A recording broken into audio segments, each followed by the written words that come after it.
இன்றைக்கு எடப்பாடி பழனிசாமி வணக்கம் சார். 10,000 ரூபாய் அறிவிச்சிருக்காங்க. இது மக்கள் கிட்ட ஒரு பெரிய லெவல்ல பேசுபொருளாக மாறி இருக்கிறதா? திமுக இதை எப்படி ரெஸ்பாண்ட் பண்ணுது?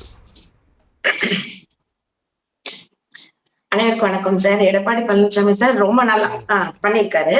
ஆனா எனக்கு ஒரே ஒரு விஷயம், மக்கள் கிட்ட நிறைய பேசும் பொருளா இருக்கானா? கேக்குதா சார்? ஓகே. மக்கள் கிட்ட பேசும் பொருளா இருக்கா அப்படின்னு பார்த்தா, ஆமா சார், பயங்கரமா பேசும் பொருளா இருக்கு. இந்த மாதிரி யாருமே ஒரு திட்டத்தை அறிவிச்சதே இல்லை. அதாவது என்னமோ தமிழ்நாட்டு மக்கள் எல்லாம் என்னமோ எடப்பாடி சார் அவரோட வீட்டுக்கு போய் நின்னு எனக்கு ரொம்ப முடியல, வாழ்க்கையே சரியில்லை, ஏதாச்சும் பார்த்து பண்ணுங்கன்னு சொல்லி கையேந்தி நின்ன மாதிரி கருணைன்னு இதுக்கு பேர் வச்சிருக்காரு பாத்தீங்களா? அதாவது ஒரு 1000 ரூபாய் கொடுக்கும் போதே 2021 தேர்தல் அறிக்கையில சொல்லும் போது திராவிட முன்னேற்ற கழகம் இது எப்படி செய்ய முடியாது, இதெல்லாம் செஞ்சு சாத்தியமே இல்லை அப்படின்னு அப்படி பேசின ஒருத்தர் திடீர்னு 2000 ரூபாய் அறிவிக்கிறார். அதுக்கப்புறம் இப்ப என்ன சொல்றாரு, கருணையின் அடிப்படையில நாங்க 10,000 ரூபாய் கொடுப்போம் அப்படின்னு சொல்றாரு. அப்படின்னா இது எந்த வகையில சாத்தியப்படும் அப்படின்னு சொல்லி மக்களுக்கு தெரியும். இப்ப நீங்க பேசும்போது ஒரு விஷயம் சொன்னீங்க, மக்கள் பணத்துக்காக ஓட்டு போடுவாங்களா, அந்த பணத்துக்காக அந்த களம் மாறுமா அப்படின்னு பார்த்தா ஒரே ஒரு விஷயம் தான், யாருனால கொடுக்க முடியும்னு பாப்பாங்க ஒண்ணு, இன்னொன்னு எதற்காக அது வருது அப்படின்னு பாப்பாங்க. இப்போ நம்ம எல்லாம் நினைக்கிறோம்ல 1000 ரூபாய்ங்கிறது பெரிய இம்பாக்ட் ஆக்கிடுச்சா, அதாவது திராவிட முன்னேற்ற கழகம் இன்னைக்கு 1000 ரூபாய் கொடுத்துட்டு இருக்காங்க, அது பெண்கள் மத்தியில பெரிய இம்பாக்ட் ஆயிடுச்சா அப்படின்னு பாக்குறத விட அதை எப்படி கொடுத்துச்சுன்னு பாக்கணும். அது பெண்கள் கிட்ட நம்ம சொல்றதே என்ன சொன்னோம்னா, அது ஒரு உரிமை தொகை.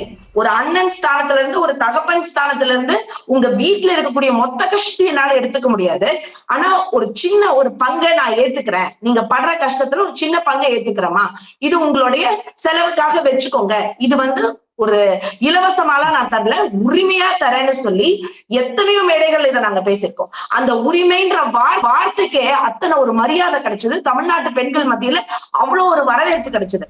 சொல்லும் போதே சொல்லுவாங்க, ஆமா எங்க அண்ணன் கொடுத்திருக்காரு, இன்னைக்கு மாசம் அக்கௌண்ட்ல பணம் போட்டிருக்காரு, எங்க அப்பா இன்னைக்கு காசு கொடுத்துட்டாரு.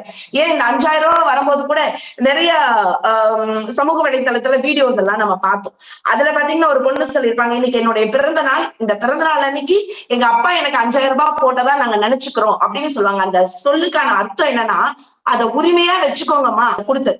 இது என்ன அடிப்படையில சார் இப்ப 10,000 ரூபாய் அதுவும் கருணை தொகை அப்படின்னு சொன்னதுக்கு என்ன, அந்த பேருக்கான அர்த்தம் என்ன, ஃபர்ஸ்ட் அத சொல்லணும். இன்னொன்னு அவரே சொல்லிடுறாரு, என்னமோ சொத்து வரியா மின் கட்டணம் வரி ஜாஸ்தி ஆயிடுச்சு, இது எல்லாம் நான் சமன் செய்யறதுக்காக இது வந்திருக்கேன். இன்னைக்கும் எடுத்து பாருங்க, அதாவது வறுமை கோட்டு ஒழிப்பு மாநிலத்துல தமிழ்நாடு நம்பர் 1.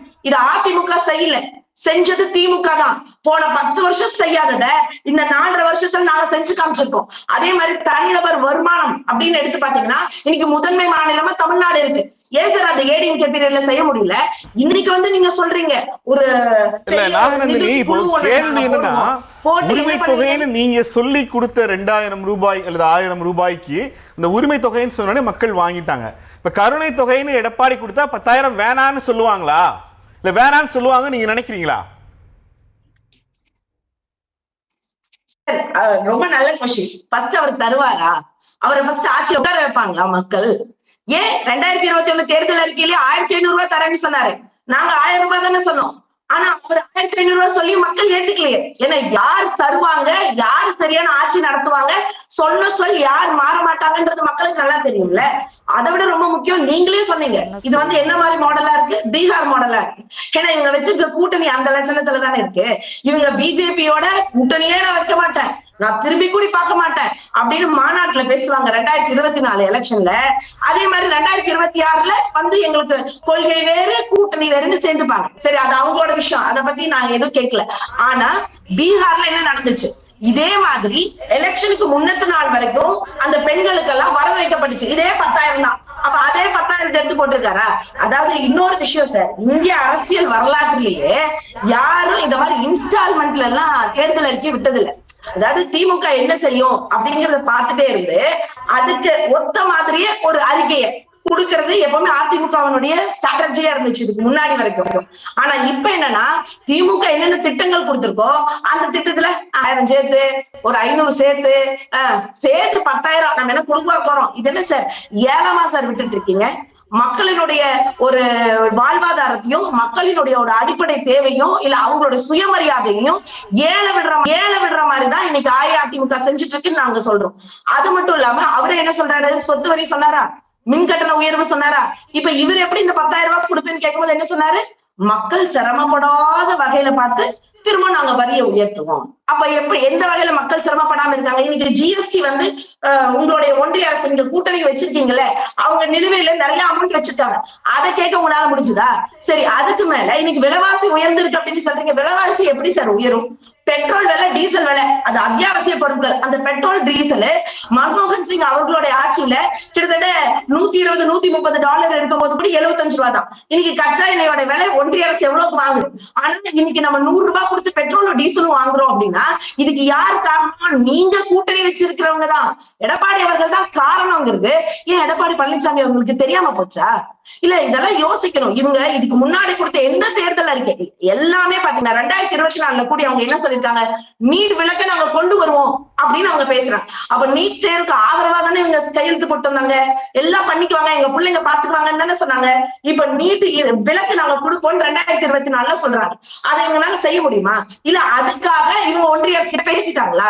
இவங்களோட கூட்டணியில பேசிட்டாங்களா? ஓகே சொல்லிட்டாரா மோடி அவர்கள்? ஆமா, நீங்க வந்தீங்கன்னா நீட் தேர்வை நாங்க விலக்கு பண்ணிடுவோம்னு சொல்லிடுவாங்களா? இது வரைக்கும் வாயை திறந்து யாரா ஒரு அதிமுக நாங்க ஆட்சிக்கு வந்தா நீட் தேர்வை ரத்து பண்ணிடுவோம்னு காங்கிரஸ் சொல்லிட்டாங்களா? நீங்க காங்கிரஸ் கேட்டுட்டீங்களா? என்ன சார் புரியல? காங்கிரஸ் கிட்ட கேட்டுட்டோம்னா உண்மையா சார் அது தெரிஞ்சனால மட்டும்தான் நாங்க தேர்தல் அறிக்கையில கொடுத்தோம். நாங்க இவங்கள மாதிரி அடிமையா அப்படி கை கட்டி ஒண்ணும் இல்லையே. அவங்க கிட்ட என்னென்ன விஷயம் வேணுங்கிறத தெளிவுபடுத்தி, ஏன் காங்கிரஸும் கூட தானே சார் உட்கார்ந்துட்டு இருக்கு. நாங்க இன்னைக்கு ஒரு தேர்தல் அறிக்கை நானு செல்வ பெருந்தகைங்கிற காங்கிரஸ் சொல்லல, ராகுல் காந்திங்கிற காங்கிரஸ் கேக்குறேன். காங்கிரஸ், இந்திய தேசிய காங்கிரஸ், நாங்க ஆட்சிக்கு வந்தா நீட்டை ரத்து பண்ணிடுவோம்னு திமுக உறுதிமொழி கொடுத்திருக்காங்களான்னு கேக்குறேன்.